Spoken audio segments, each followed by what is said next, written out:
it's time for Crendor. This is Crendor In The Morning. In the morning. Broadcasting live. Before our recording studio audience. Recording. Wake your ass up, it's Crendor In The Morning. Hello there, everybody, it's Tuesday. Tuesday. Or the day of twos, as we've learned. Well, I wasn't going to do that again because I've used it already. But as we learned yesterday, we like to repeat things on this show. That are weeks old. So, if anything, it's still relevant. Yes. Good. Hi, everybody, it's Jesse, and that is Crendor, and this is the Cox and Crendor show. As you can see, we're bad at entertainment. I get nothing. We really are. We really are very bad at this. We are. But we keep doing it because for some reason we are watched on iTunes and everything. We are honored and surprised. Apparently we're on the front page. Like, iTunes made a logo for us for their front page. Mm-hmm. They took our crappy Sun and made a legitimate logo. They're like, what if we take these shitty people's logo and like made it good? And instead of Cox and Crendor in the Morning, they named it the Cox and Crendor Show, which I'm okay with. So that's why I'm just going to introduce us as that for a while. The Cox and Crendor Show? It kind of makes a weird sense. It is a show, and we're in it, so it's good. So the main reason we're doing this is to pass Chris Hardwick. We're going to get you Hardwick. Then one day we'll tell people what to hashtag during The Walking Dead. You'll be Softwick soon. So stupid. But I bet he got that a lot in the school. It's like Chris Softwick. No, because that's really stupid. But people are stupid. Unless he went to a school for incredibly stupid people. Which I'm not putting past him. He is Chris Hardwick. We're going to get you, Chris Hardwick! So he went to a school in America? Hey-o! Did it bang? All right, so we have a lot to talk about today. Last night, because of my rave reviews of The Hobbit, you went and you saw it. I did. Was it not awesome? It was like you described. I was like, all right, I'm waiting for the slow part. And I could see where, like, people that weren't into Lord of the Rings would feel like it's slow. But, like, who's not into Lord of the Rings? Douchebags. Exactly. And so, and then there's the people like, it's like Lord of the Rings. Like, exactly. That's the point. Why would I not, like, if it wasn't like Lord of the Rings, then I'd be the person be like, this isn't like Lord of the Rings. This sucks. So, screw you, people that didn't like it. It was awesome. I loved it. You right? It did the same format as Lord of the Rings, where it sets it up, and then it starts getting rolling, and then by the end, it's just like, I want more. I was happy that they pulled a next time on at the end of it, instead of, like, the first Lord of the Rings movie, Fellowship of the Ring, just sort of ended. They split up, and it was like, oh, Mr. Frodo, we've got so far to go. And that was sort of the end of it. And I was like, that was a really shitty ending. But this one was awesome, because it was like, yo, that dragon is right there. He's going to get you. Yeah, and he's like, yo, I'm waking up. Right? I liked that. I liked all of it. I want to see if other people saw this. At the one part, it's at the end, when they're up in the trees, his dagger is not glowing blue, even though there are orcs around. He pulls it out of the wolf, and it should be blue, because they are wolf orcs, or whatever they are, and it's not blue. But then, in a little bit, it is blue. Here's my thing. You're like that guy who, during Braveheart, the movie was ruined for him because in a battle scene, Mel Gibson's weapon switches 3 times, right? And he's like, well, I can't watch that movie now because that's just stupid. You're that guy who's like, his weapon wasn't blue. It doesn't make any sense. Like, how could that be a real thing? This clearly wasn't real life. I just enjoy accuracy. Oh, all right. Without the accuracy, I'm not being fully engulfed in the world because I feel the fakeness. Because the giant orcs riding wolves as they chase down little people is definitely real life. It's not real life. It's a real fantasy world. There's nothing real about that. Just calling it a real fantasy world means it is not real. You are a dream killer. That's what this entire show is. 30 minutes of dream killing. So today was an interesting day. I had a realization that I don't know if I can say this about everyone in the world, but I'm pretty sure at least the majority of people here in California, if not all the United States, fall under the category of entirely self-absorbed. Yes, I agree. So I'm at the grocery store buying juice because, as you can tell, I'm a little under the weather. My nose is stuffed up. I'm kind of out of it, so I've been just ODing on all sorts of like these like real fruit juice ones that are like, I got another Power C machine made by the nice folks over at Naked Fruit Juices. I have tried those. Those are good. I have also tried the whatever it is farm brand. That's also a good Those are one. also very good as well. Yeah. The problem is they're ridiculously expensive. Just like overly expensive. But this one has 5 strawberries, 1.5 guavas, 1.5 apples, a half a orange, a half a peach, and a half a mango. All inside. It's very nice. And so I was like, this should help me get better. And so I got 2 of those, and so I've been drinking those today. They are the thickest drinks I've ever had in my life. That means it's working. Is that what that means? Yes. It's like drinking paste. Anyway, while I'm there though, I'm trying to leave, and there's this woman and her friend standing in the doorway to get out of the grocery store, right? And they're talking with their friend, who's inside, further inside, and they're like yelling at her, like, "Come on, come on, come on!" She's like, "No, I'm gonna pick this stuff up." And like, "Oh my god!" And they start talking to each other about how inconsiderate her friend is, while they're standing in the doorway, blocking it from everyone else getting through. And I say, "Excuse me," and they look at me like I have ruined their day. Oh, look at this asshole. And so I walk out and I get into my car, and as I'm driving away, there's a stop sign there, so my windows are down, and I roll up, and they're sitting on the corner talking about how much of like just a total snob their friend is, and how she only thinks of herself, and how she's always just in everyone's way, and they have to like always tiptoe around her. And I was like, are you not self-aware? America. Do you not people see yourselves? Don't look in the mirror unless it's after their plastic surgery. It was amazing. And the problem is that happens all the time. So I'm driving home, and a guy turns, almost careens into a car in front of me, doesn't even stop. It's like he was going to keep going, and if he hit the car, tough tatas. Like, people just don't care. No one seems to care anymore. What is happening to this world? Is that the same grocery store where that Indian dress-wearing lady? Yes, it's the exact same one. Crendor and I were hanging out a couple of weekends ago. We went to this grocery store, the same one, and this woman who was definitely not Native American, driving a car with a dream catcher in it, wearing an outfit that was like what you would see in a really bad Wild West show. Yeah. That was like fake Indian. So basically just a wannabe hippie. Cuts us off, then drives into the parking spot we were going to park in. So we parked next to her, and I think she thought we were going to kill her. You were pretty angry. I was mad because she did cut us off for like no reason. No, it wasn't even like she cut us off. She drove into the oncoming traffic lane to cut us off. And it was amazing. And the best part was she could have just waited like 1 or 2 minutes like we were doing. But no, she had to get there that fast. So we pull up alongside of her, and she gives us like this glare of like, "Oh my god, please don't kill me." Like she knew what she did was wrong, but she still did it anyway. Maybe we taught her a lesson. Well, the thing is, we didn't even look at her. We got out of the car and just went inside. And then while we were inside, she was just walking around with this giant, like, moccasin outfit. It was amazing. I was like, this is L.A. Full of people who are so full of themselves that no one else matters. And it makes me wonder if, because I've experienced that in the rest of the country. I know it's not just an L.A. thing, but here it's like magnified times 1,000. Yep. It's horrifying. If that's this country, no wonder we're doomed. I, for one, again, welcome our robot Mayan overlords.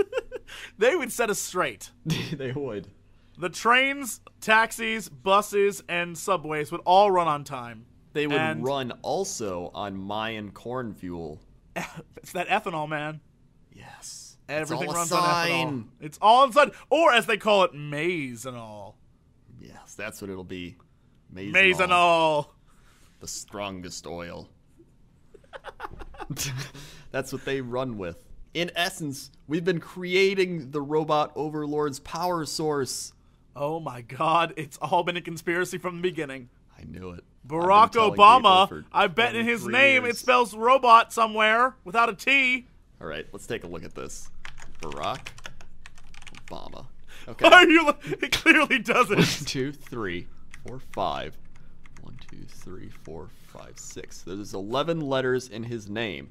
Which, if you take... how many letters are in robot? R-O-B-O-T. 5. Which is 5 in Obama. So we're already halfway there. And wait, there's 5 letters in Mayan, but the C and the K could be combined. And it could be Mayans. It could, the Mayans. And so that means... Robot Mayans, Barack Obama! Oh my god! It's all coming together. He paved the way for our robot masters. They've been planning it since the collapse of their empire. It's revenge. Montezuma's revenge. All right, enough of that. Let's go to Crendor in the Sky in Chapter 7. Crendor, how is the traffic looking outside? The traffic today is like it is every day. It's moving. If it's not moving, then something's wrong. Kind of like your great uncle Jason, who is suffering from 5 broken legs and a heart attack. Anyway, you can take the I-54 loop around to the back entrance of the Waffle House. That's a good direction to go. Really? 5 broken legs? I'm pretty sure the problem isn't that they're broken, but that he has them. Well, he's special. Oh, well, you know what? Everyone has a special uncle. Yours might as well have 5 legs. We all have our differences. That's what makes us unique, and that's what makes us human. Some of us are comedians, some of us are great at piano, some of us have 5 legs. Exactly, and some of us are extremely untalented radio show hosts. All right, now let's go to Crendor at the weather desk. Crendor, how's the weather out there? All right, well, today's weather is going to be from the amazing city of Mount Marion, New York. And it's going to be... I want to know the Twitter feeds from there. I'll be honest with you. Well, I don't really care about the weather. I want to know what's happening. I want to know what's happening on the ground in Mount Marion. Well, it's 41 but we'll do the weather. degrees there, Fahrenheit, and raining, light rain. There's a lot of rain, so trending is rain. Also trending is raining and then snow. And let's take a look at some local tweets. L. Murphs says, there is almost nothing worse than walking home from the library alone in the pouring rain at 2:30 in the morning. What? That was 19 seconds ago. That is a late library. That is a very late library. What kind of library stays open that late? I don't know. The best damn library ever, that's what. Kamore05 says, I love sleeping to the sound of this rain. A weird symbol, weird symbol, weird symbol, A weird symbol, question mark, weird symbol, VF. What? I don't know. Was she sleeping when she wrote that? Because that sounds like gibberish. I think she may be a Mayan robot in disguise spying on us. It's a signal, yeah. Crazy White Boy says, I wish I had a blunt vending machine in my house so I didn't have to run to the store in the rain. What? I wish that is borderline Honey Boo Boo talk. I wish I had a blunt vending machine in my house so I didn't have to go to the store. Of all the vending machines you could want in your house, a blunt vending machine. I don't even know what that is. Well, there's many different types of blunts, but I assume he's referring to those really awful cigarettes that are like 40 cents a piece, and they only sell them by themselves. Oh. And they're flavored like cherry flavor. You know, because that's a thing people need. Oh. I'm not saying it's very white trash, but it's definitely a white trash thing. Well, we've now learned about the people of Mount Marion, New York. And that brings us to sports. What's happening in the world of sports? Well, yesterday, there was a player on the St. Louis Rams named Danny Amendola, and he managed to score a touchdown for the St. Louis Rams, who are really bad. Well, actually, they're not terrible, but they're pretty bad. Is that the bad. news story? A guy scored a touchdown for the Rams? Like, that's newsworthy? No. Oh, but okay. He spiked the ball, and the ball hit the sideline ticket guy in the face. And he stood there in pain. And so, And a little while later, he went and gave the ball to the guy, but it wasn't the same guy because that guy had left. He didn't even recognize him. Yeah. Shows you how much you're appreciated. Mm-hmm. Hey, you're a guy. Here, have a ball. Yep. And the Jets lost, and they're out of the playoffs because they're the Jets. What about the Sharks? Did the Sharks win? The Sharks? I know they're rivals. The Sharks? That's a musical joke. The ladies got it. I don't watch musicals except for Les Miserables. Wait, so you'd watch that, but you wouldn't watch West Side Story, huh? Oh, I've seen that in like 4th grade. Let it sink in. You'll get it. I saw one of those in 4th grade, and I saw Les Miserables in like 7th grade. I don't really remember anything about them. Les Miserables. I like your Les Miserables. I said Les Miserables. Miserables. That's what you gotta do with all the French things. Right. Pronounce them incorrectly. Les Done Miserables. and done. Like if it's, hello, how are you doing? It's hello, do you do? You just make it sound French. Perfect. That's perfect. sports. All right, now let's go to our big news story of the day. What do we got? Okay, this is an amazing story I found. 11, I'm so excited I can't even read it. 11 amazing facts about the McRib. Yes! Oh, thank you, God. I knew one day something this amazing would come in front of us. Mm-hmm. I was so All excited. right. The McDonald's McRib is back, hitting restaurants nationwide today. The legendary boneless pork sandwich, famously molded to resemble a rack of ribs, is both a feat of modern engineering and shrewd marketing. It is neither of those things. It's a horrifying example of what people will eat when they have nothing better to do and spend their money on. It's a Frankenstein sandwich. It is. It's the Frankenstein of sandwiches. It garners almost as much attention for its pseudo-meat shape as its impermanence on restaurant menus. The barbecue sauce smothered sandwich was supposed to return at the end of October, but was pushed back to help boost end-of-the-year sales. Better late than never. Here we go. Number 1. The McRib came about because of a shortage of chickens. In 2009, an interview with Maxim, Renee Ahren, McDonald's first executive chef and inventor of the Chicken McNugget, explains that the McNugget was so popular when it was first introduced in 1979 that demand quickly outstripped chicken supply. The legendary pork sandwich was developed out of necessity. Franchises that didn't have the Chicken McNugget needed a new hot-selling product, and that's when Ahren scrambled back to the test kitchen. Chicken mash into a nugget form was outselling everything else, so then they said, what else can we mash into various forms? Let's get pork byproduct. Sure, okay. I like how this guy is the executive chef of McDonald's. Like, what kind of a track record is that? Like, where were you a chef at? I was the head chef at McDonald's. I invented the Chicken McNugget. You really didn't invent anything, really. He pretty much was like, hey, what if we, like, got some crappy meat and, like, diseased chickens and kind of just, like, smashed it all into some, like, fatty, salty, deep-fried thing. Tastes delicious. Number 2. The McRib was inspired by Southern barbecue. Renee Ahren modeled the McRib after the... What else would it be inspired by?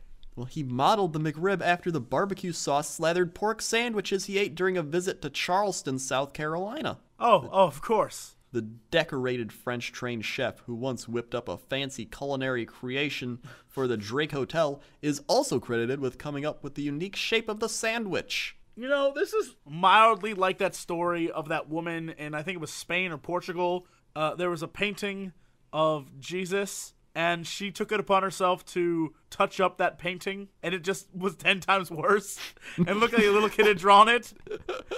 This is just like that. He's like, I'm going to create a pork sandwich, but it will be the most horrid thing ever. It's the equivalent of, like, making a burrito, being like, I'm going to make a burrito, and then instead of, like, rice and beans and, like, good ingredients, you use, like, cornstarch, like, raisins. This is a horrible. Even my stretch of a Jesus thing was better than this. Well, You're like, it's like you make a burrito, and you put cornstarch and raisins in it. That's what it would What the hell be does that like. even mean? Cornstarch and raisins. Have you ever had a bucket of cornstarch where you like... And raisins? No. No, I haven't. Well... This is the stupidest thing I've ever said. Well, Like a bucket of cornstarch and raisins. oh, did you ever, like, have cornstarch and then you, like, hit it and then it doesn't, like... What? No! No, I've never done this. No, that's a science thing people do. Where, like, if you put your hand in it, then it lets you... It's like water. But if you try to hit it, it's like a brick. Oh, I do know what you're talking about. Yeah. Yes. I don't know how that applies to what we're talking about, but I know what you're talking about. I don't know. That's cornstarch made me think of that. That's good. All right, next. Number 3. The McRib is a product of restructured meat technology. This should not be a thing. It is. It's the Franken sandwich. This should not be a thing. Rene Arend came up with the idea and design of the McRib, but it's a professor from the University of Nebraska named Richard Mandingo who developed... Mandingo! Holy shit!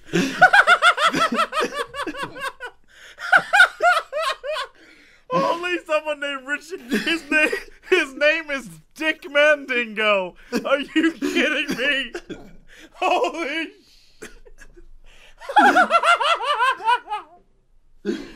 dude is named Dick Mandingo. Designed a guy named Dick Mandingo designed the McRib. I just want to put that out there. Well, he didn't design the McRib. He developed the restructured meat product. I bet he's used to handling meat. According to an article from Chicago Magazine, which cites a 1995 article by Mandingo, restructured meat product contains a mixture of tripe, heart, and scalded stomach, which is then mixed with salt and water to extract proteins from the muscle. The proteins bind all the pork trimmings together so that it can be remolded into any specific shape, in this case, a fake slab of ribs. Okay, so 1, you're not eating ribs. 2, you're eating tripe, stomach, and what else? Heart. Heart. So, for people who say that they've never eaten heart, tripe, or stomach before, and they're like, ew, that sounds gross, you've eaten a McRib, you've eaten that. Mm-hmm. So, technically, you're more, cultured. That's it. You're a more cultured eater than everybody else. Either? More cultured either. You're more cultured eater than everybody else. Number 4. The whole process from fresh pork... Now you got me messing up. The whole process from fresh pork to frozen McRib takes 45 minutes. Director of McDonald's U.S. supply chain Rob Cannell explained how regular pig gets transformed into the famed McRib in an interview. The McRib is made in large processing plants, lots of stainless steel, a number of production lines, and these long cryogenic freezers. The pork meat is chopped up, then seasoned, then formed into that shape that looks like a rib back. Then we flash freeze it. The whole process from fresh pork to frozen McRib takes about 45 minutes. Is this article supposed to make us want a McRib? I don't Because know. it sounds like the single most least appetizing thing in the world. I kind of want one right now. Like if there was a McRib in front of me right now. Nothing makes me more hungry than hearing the words stainless steel, cryogenics, and flash freezing when talking about a meat byproduct. Listen, So hungry. if there's a McRib in front of me right now, I would eat it. The entire McRib, this is number 5. The entire McRib sandwich contains about 70 ingredients, including a flour bleaching agent used in yoga mats. What? As it So at appears, least you can say you're doing yoga when you eat a McRib. it's true. Yeah. You're doing all the yoga. You're doing yoga so much you're eating the mat. Exactly. That's how dedicated you are. Very dedicated. Coming soon to McDonald's, the downward-facing dog sandwich. Whisperer. All yoga mats are in that sandwich. Every yoga mat, especially used ones. As it appears out of the box, the McRib sandwich consists of just 5 basic components: a pork patty, barbecue sauce, pickles, slices, onions, and a sesame bun. But, as recently reported by Time magazine, a closer inspection of McDonald's own ingredient list reveals that the pork sandwich contains a total of 70 ingredients. This includes azodicarbonamide, a floor bleaching agent often used in the product of foam plastics. The entire wonderful. sandwich packs a whopping 500 calories, 26 grams of fat, 44 grams of carbs, and 980 milligrams of sodium. That sounds delish. Mm-hmm. I need me one of them. 6. McRib debuted in 1981, disappeared in 85, and has resurfaced from time to time since 94. Depending on where you read, Wait, McDonald's... hold on. The McRib 81, you said? Debuted in 81. I did not know that. I guess because it disappeared for so long, I thought it only came out in the 90s. Nope. Disappeared in 85, and then 94. Came back. Wow. Yep. That's definitely a thing. Learning things here. I guess. I'm not sure this is something you should learn. I think this is taking up valuable brain space, but okay. Number 7. Individual restaurants can actually order the ingredients for the McRib at any time. The McRib pops up at McDonald's locations across the country sporadically. It's so random because the individual restaurants are able to offer the McRib whenever they feel like. The practice has even inspired websites devoted to tracking McRib availability across the nation. Otherwise known as Lonely Men websites. Well, I gotta look this McRib You are not. tracker. I bet McRib locator map. I bet McRib earrings. Oh no. Oh wow, it's everywhere now. It's kind of like Santa when NORAD tracks Santa at Christmas Eve. It's just like that. It is. NORAD has an entire division devoted to just tracking the McRib. It has a little thing you can fill out to say that you've seen the McRib location. Oh, wow. Well. And if you want, you can look at their blog about McRibs. Oh my god. Hold on. Read us a blog entry about the McRibs. How about 101 reasons to eat a McRib? Taste infinity. Not just pork, real pork. Not just real pork, tender real pork. Not just tender real pork, juicy tender real pork. We could do this all day. That's not even true. We just learned that wasn't true.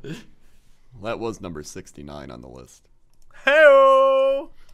Number 8. McDonald's keeps the McRib scarce. Oh, wait. Scars. I even know what it is. Is this the same guy that used this word in the last article? It's the same guy. Damn it. Oh, God.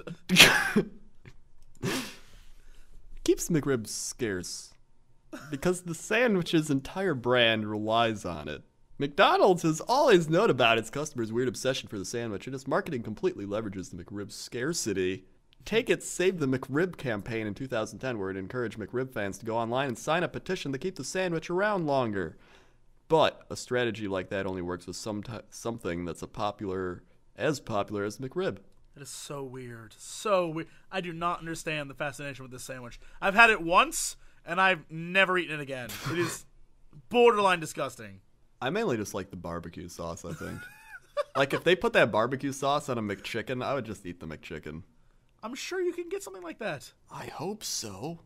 Can I just go there and be like, hey, can I get McRib sauce? Oh Having worked at a McDonald's for a year in high school, I can tell you exactly how they're made. The McRibs, once you get them out of the package, they're the frozen patty things, right? Mm-hmm. In order to cook them, they just have a vat of barbecue sauce and just dunk them in there and let them cook in the barbecue sauce. I see. Which means that you'd have the barbecue sauce you got would have McRib flavor in it. Oh my, I need to try getting this. You would have a chicken sandwich flavored with McRib barbecue sauce. That is I'm America. just saying, that is American. If you could make some sort of, oh man, okay. Are you aware of the existence of the McGangbang? Mm-hmm.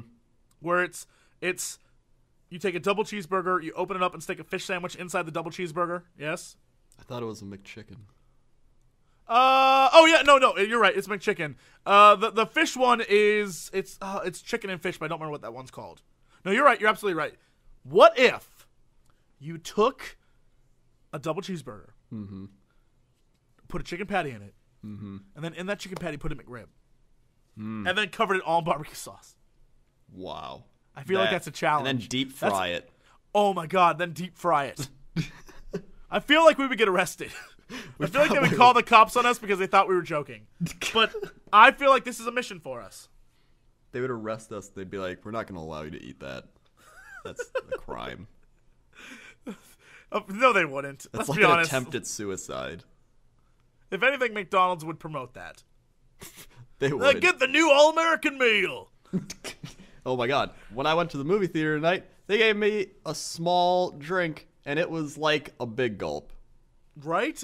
The medium is We're doing like it right. a bucket, and then the large It's just a like- vat. It's just a vat. It's a swimming pool. They let you swim in a pool of soda while you watch the movie.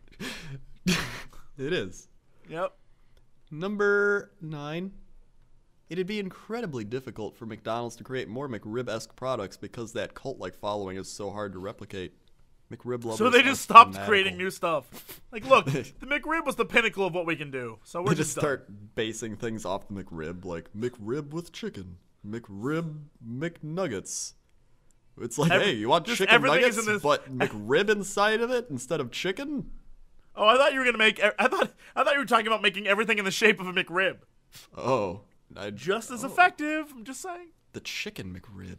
Nothing's more delicious than chicken ribs. Made of chicken heart, chicken beak, and chicken testicles. Oh, chicken beak and testicles, my favorite. That's what they call cock and balls. Hey!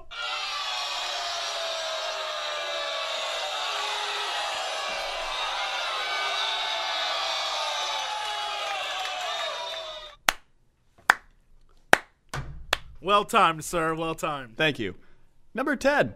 There's also speculation that the McRib is really just a big commodity trade by McDonald's. What? The all Willie Staley argues that whenever the sandwich springs up, hog prices are almost always in a trough. Trough? Here's Trough? more of his argument on why McDonald's behaves like a trader. Fast food involves both hideously violent economies of scale and sad end users who volunteer to be taken advantage of. What makes the McRib different from this everyday whore is that A, McDonald's is a huge, to the point... What the hell kind of writing is this? Go on. It's made of pork, which makes it a unique product in the QSR world, and C, it is only available sometimes but refuses to go away entirely. And they show a graph of what I think would be pork availability, and it seems the McRib gets sold when there's low pork availability. Well, that's because they have to use what's left of the pork. Yes. They sell it to McDonald's, and that's how. Yeah, it makes sense. It makes sense. Oh, we're learning things. I've learned nothing. Number 11, animal rights group sues McRib meat supplier over inhumane treatment of pigs. Not everyone is ecstatic about the return of the McRib. Last November, the Humane Society of the United States filed a lawsuit against Smithfield Foods, the pork supplier of McDonald's McRib meat, claiming that the meat distributor houses its pigs in unethical farm conditions. What are you saying? That that pig product that's sold to you for like 99 cents is farmed unethically and in a way that would be cheap? That makes no sense at all. But all their other products are treated so well. Yes, those chickens that are born without beaks and wings certainly are created very well. A 2010 undercover investigation by the animal rights group shows pigs crammed into a gestation crate covered in blood and baby pigs being tossed into carts like rag dolls. Wow. Yep. That is a thing. Yep. That's how we're going to end this? The top comment is, can I pay with restructured money?